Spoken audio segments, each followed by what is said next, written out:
terminação, o fim de mais uma rodada pelo Campeonato Brasileiro, Flamengo e Grêmio se enfrentando numa rodada atrasada, jogo fora de casa, e a única mudança que a gente tinha no time em relação ao último jogo era a volta do Bruno Henrique, que estava suspenso, mas a zaga continuando aí com o Arão improvisado e Gustavo Henrique, já que o Rodrigo Caio está machucado.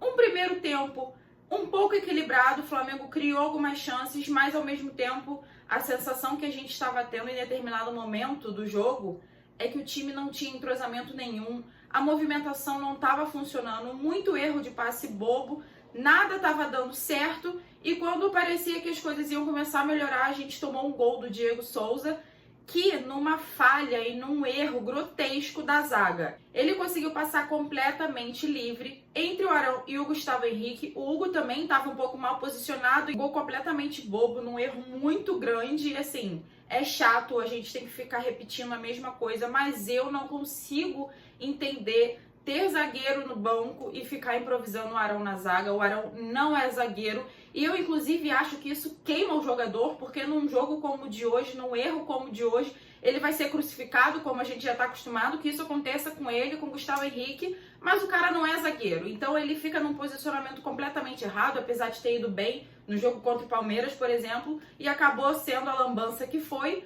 Mas no segundo tempo, não sabemos o que aconteceu no vestiário. A única coisa que a gente sabe é que o Flamengo voltou outro time. Com pouco tempo de jogo, a gente já tinha empatado numa jogada com passe do Gabigol e gol do Everton Ribeiro, voltando a fazer gol depois de tanto tempo, e uma partida um pouquinho melhor do que as últimas que ele vinha fazendo numa fase péssima. E pouquíssimo tempo depois do gol de empate, o Gabigol fez um golaço, assim, golaço. Pra mim, o Gabigol foi o nome do jogo, responsável pela virada e pela postura do time no segundo tempo. O Flamengo começou a dominar completamente o Grêmio. A gente criou chances e numa dessas, mais um gol do Arrascaeta, que já tinha perdido um gol antes, quando a gente já tinha virado o jogo. E com 3-1 parecia que já estava tudo tranquilo, o Flamengo dominando o jogo sem tomar nenhum susto. E logo no final do jogo, já depois de algumas substituições, mais uma vez tirando o Gabigol e colocando o Pedro,